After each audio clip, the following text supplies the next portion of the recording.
Et c'est de ça qu'il s'agit, c'est vraiment de tirer profit de la source inépuisable, riche d'informations que l'on a aujourd'hui sur Internet et qui est de plus en plus riche parce qu'on fait face aujourd'hui à une digitalisation qui va toucher absolument tout le monde. Sur les réseaux sociaux, aujourd'hui, les patients communiquent entre eux, mais aussi avec les intervenants de santé. On a un partage d'informations, un partage de conseils, un partage d'expériences, etc., que l'on va pouvoir retrouver avec tout simplement des mots spécifiques. Avec ces mots spécifiques que l'on va chercher, que ce soit sur les symptômes, sur la qualité de vie, sur notre médicament, on va avoir des mots spécifiques qui vont engendrer des analyses et qui vont nous donner des insights sur nos patients.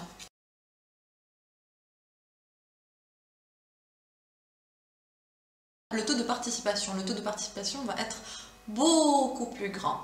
Généralement, dans les études, on a un taux de participation qui est très très faible. Et donc là, on va vraiment pallier à cet handicap-là. Ensuite, ça sera quelque chose de beaucoup moins coûteux que de faire des études et beaucoup moins long. Puisque l'analyse des études quali, alors le temps de les faire déjà, de tout rassembler, d'analyser, etc., on va avoir un temps d'analyse qui est beaucoup plus long que pour ces mots-clés, ces mots spécifiques en fait.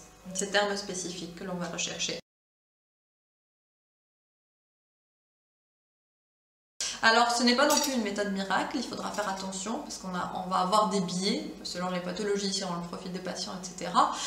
Mais je peux déjà citer deux biais qui sont importants. Le premier, c'est que l'on a une corrélation inverse entre l'âge des patients et leur participation sur Internet. Donc, plus ils sont jeunes, plus ils vont aller sur Internet. Donc il faudra trouver une méthode qui puisse prendre ce biais en considération. Et puis aussi, ils ont tendance à aller sur Internet beaucoup plus souvent s'ils sont plus souffrants, s'ils ont plus d'effets secondaires ou plus de symptômes.